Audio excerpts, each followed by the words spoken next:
Welcome sa Panglasang Pinoy! Magluluto tayo ng chili crab. Ito yung ingredients na gagamitin natin. Crabs,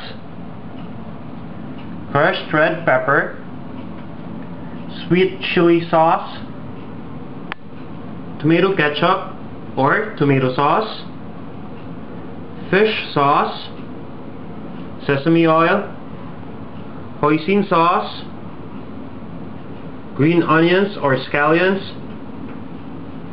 ginger, and garlic.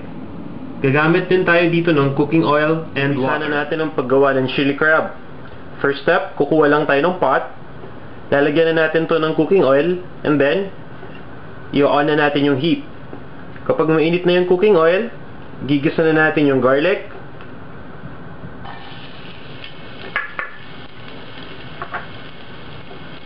then yung ginger,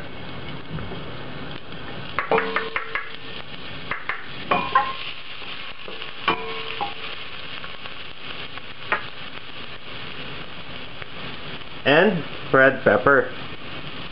Pwede rin kayong gumamit dito ng siling labuyo na sariwa as an alternative. Iwain lang natin ng maninipis.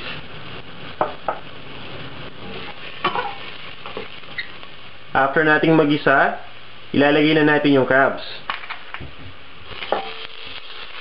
Yung crabs, hiniwa ko sa kalahati. Maganda to dahil yung crabs, ma-absorb ngayon yung sauce na ilalagay natin. Hayaan lang nating maluto yung crabs sandali. So, haluin lang natin to for about 2 to 3 minutes. Pero syempre, ingatan natin yung paghahalo para yung shells hindi naman mag-separate. Now, pwede na natin ihalo yung ibang ingredients. Umpisa natin sa hoisin sauce.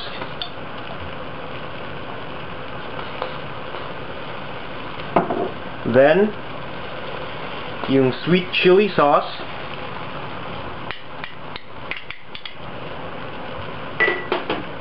Yung tomato ketchup or tomato sauce, kung ano yung meron kayo.